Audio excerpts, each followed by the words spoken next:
How's it going, guys? This is where I stayed for 6-7 days at the house. So yeah, I'm at the house right now.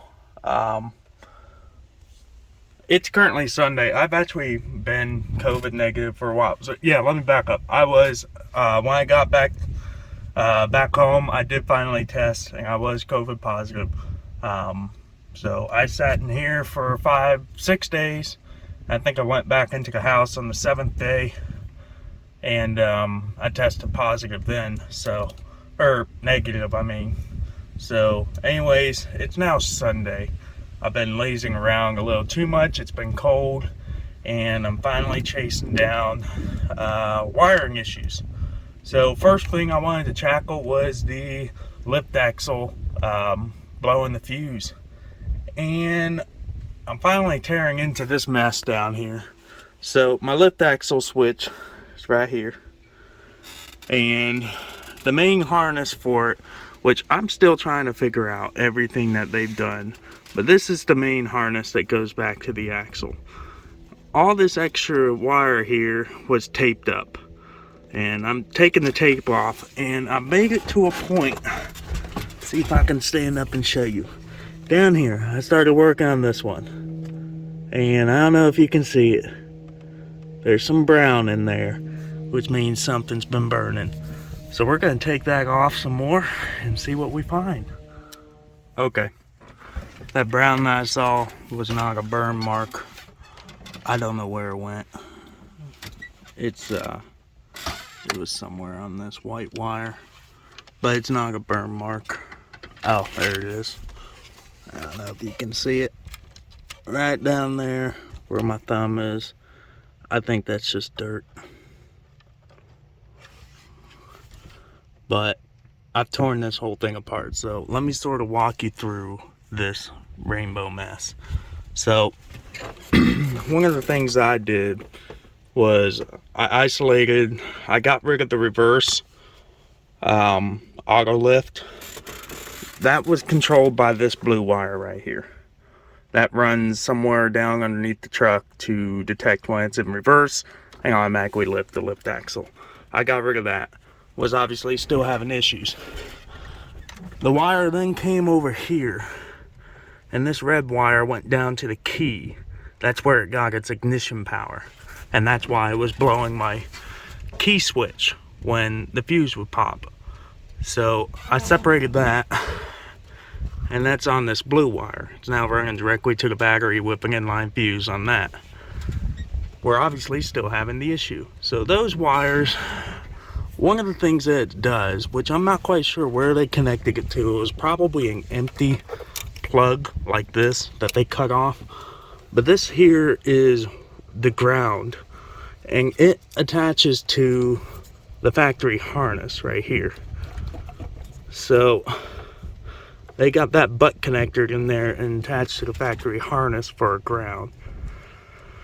And then that all runs over to, so that red and white wire comes up this way and it runs into this relay.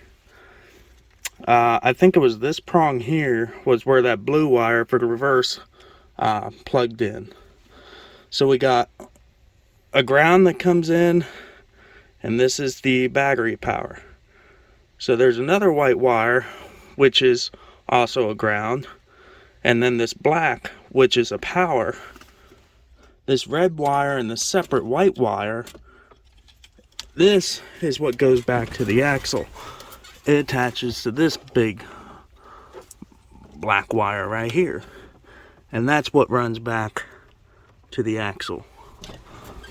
So, and again, I can't find anything really weird as far as the switch. So that white ground comes out of the lift axle wire, comes up, goes to the relay. The black wire goes to the actual lift axle switch right there. And then the red wire comes from the switch, and that's what runs up here to this relay. So anyways, so now that just leaves us with the actual black wire. Now, there's one thing that I'm gonna fix. But it's not an easy fix because I'm gonna have to splice wire together. So the fuse that blows is right here. This is what's running that, sending power to the lift axle. Right now it's got a 30 amp fuse in it, but it does blow. Actually, is it blown right now? I can't remember. Okay, no, it's not blown right now, but that goes to here. And that's actually going bad. I need to replace this as well because sometimes you'll put a fuse in there and it's not making good contact. But anyway, so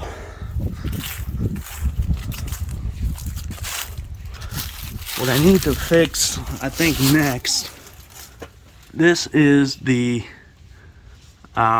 lift axle, the main power going to the solenoid controlling the lift valve. And you might see a whole bunch of zip ties on there. That's because this wire is stretched to the max.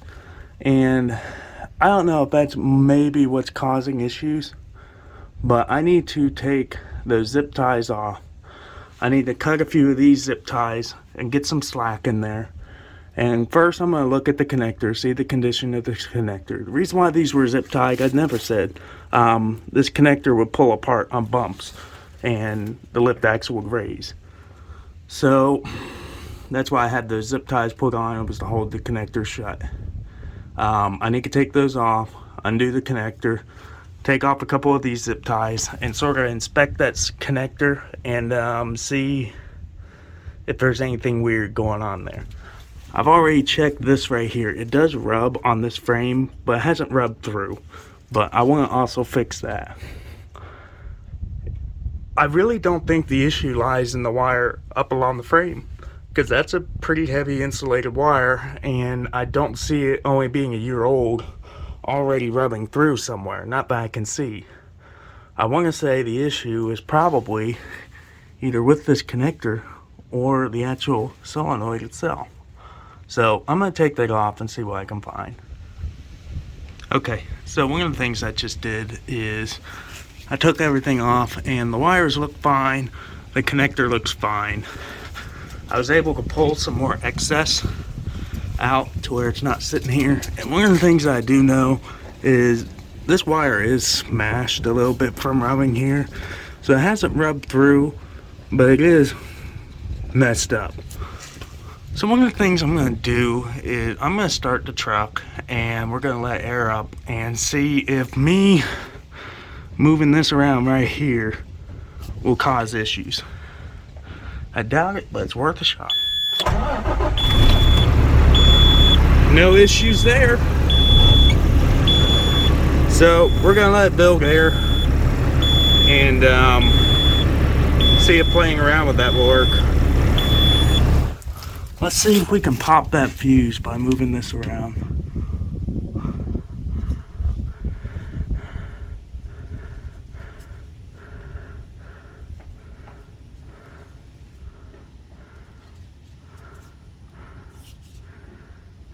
Okay, real quick, so my zip tie thing wasn't crazy at all. So doing this, you can hear it's clicking it. If I hold that connector in, I can move it around all I want and it's fine. So I'm not crazy with that connector. It was partially the issue, but it's still not popping the fuse. So this might be separate, because when I first found that issue, that was like, oh God, around when I first started putting this truck to work. So I don't know. Okay guys, so big editing commentary here. This jump that we're sitting at, I never got any footage of what leads into this transition. So to try to keep a long story short, Dad and I was talking. We were trying to figure out if the speedometer freaking out and whopping out is related to the lift axle, because the lift axle always blew the fuse whenever I was driving slow. And one thing that we noticed was that the lift axle was grounded out to the factory harness, and that harness is what ran to the speedometer. So it's using the same harness and its ground as the speedometer with the lift axle. So we were trying to figure out if maybe that was related. So this next scene here, I'm underneath the truck trying to chase the speed sensor harness and see if I can find anything wrong there, and maybe there might be a correlation between that and the lift axle. Okay, so here is the speed sensor. This is where that will plug in. And the first thing that I've noticed is it does sit on top of the transmission. The wiring loom has since worn away, so there could be a legitimate issue going on here. So kind of like right there. So they got the wires all sort of braided together.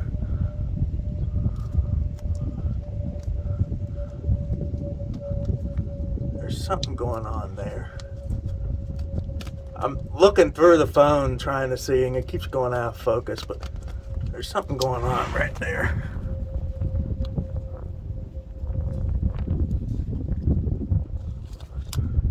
Alright, I'm going to put you guys down. I'm going to look to see what I can see. Well, hello there. I don't know if you can see it, but right there is exposed wire. So there's actually several spots where I could see the harness has melted on top of the transmission. So it looks like to me I'm going to be replacing a transmission line, or a transmission harness, speed sensor harness. I'm going to keep tracing it. It goes up here. Looks like we got a couple connectors. And yeah, but my guess is that's the issue there. Is it going to be causing the issue with the drop axle? Don't know. You can actually see where it's been melting on the case. That's old plastic. So I'm going to look into that some more. So status update. Yeah, I'm going to have to be replacing a harness, which is not fun because that harness, although I can get to it from back there, it does run up this way, up above the transmission right there. That's all part of that harness, and a lot of it looks like it's been resting on top of the transmission over the years and has started to melt through. I saw several places where the loom was melted through. One wire I could tell for sure is exposed and has been laying on top of the transmission. So I'm guessing it was a ground wire, but I'm not sure. But I'm guessing that exposed wire is what was causing the speedometer to whack out. So what I could do temporarily is try to recover all that stuff so that it's not touching the transmission and not shorting out on it. And that will maybe solve the speedometer issue. I don't know if it's going to solve a lift axle issue. I'm still going to go forth with my idea of moving it. I'm probably going to move that outside to that ground plug or ground stud right there where I have that other wire coming off of. So I'll separate that off of the factory harness and move it on its own so that maybe that'll solve that issue. I don't know for sure if it's going to solve that doing it that way either, but it's worth a shot. I want to do something. If that doesn't fix it, the next step will be actually tracing all the way down along the frame back to the back. But regardless, I know Kenworth has a wiring harness, so I'm probably going to go and get that tomorrow, and I'm going to look to see how big it is and see if it's something I can tackle. It's going to be a tough job, but I think it can be done. I just have to find out where it all goes, how many connectors there are. If it connects to everything like right here, then maybe it'd be doable. But if it's running an entire harness all the way up through here and into the cab, that's going to be a fun challenge. But yeah, right now I think I'm going to try to lift that off of the transmission, get it to stop shorting, and then I'm going to move that ground to that stud up there. But sun's going down, so we don't have that much time left, and I'm going to see what I can do. Alright guys, so it is now Tuesday. A lot's been going on. I haven't gotten a whole lot done. I was hoping to be out to work today, but I ended up getting held up on fixing some things, and then Mom this morning had a little bit of a fender bender, so I had to go and help her out, figure out what's going on with the car and whatnot. She's fine. She's not hurt. Just her pride. So I feel for her. But I just got done on everything in the truck. I still got clean. It's a freaking mess in here. I gotta get bed sheets re-spread out. I need to wipe down the dash. It's all dusty and nasty. So I gotta clean the inside of the truck. But let's take a look on the outside of what's been going on. So one of the things I wanted to fix was the hole. I never got to show you guys the hole without it being covered. But basically, I needed something that was strong but thin. And so I was thinking sheet metal of some sort. And I went to Home Depot. They're going to have sheet metal, so I was just going to do plywood. It's temporary. I think I'm going to replace the entire bed at some point. And yeah, it's going to be a challenge. It's going to be an expensive one. Replace the bed and probably put in those pocket spools in between the rub rails. I need some of them. So one of the reasons why I'm not looking forward to replacing the bed myself is because a lot of these screws, they were put in before all these toolboxes and whatnot were put in. So the toolboxes have blocked them all and you can't get to the screws. But here's my fix for the hole. It's a little fancy, but it was $44 for I think it was a 28 by 46 inch sheet or something like that. I don't know. This is one sheet of diamond plating, cut it in half, and yeah, it's covering the holes. The hole starts about right here and goes over here. I put in an old piece of 2x4 and sort of bridged the gap so to come under here actually. So there's a hole right there, real small gap, not too worried. Put in a new piece of 2x4 that I had. There's still a gap right here where that board's broken.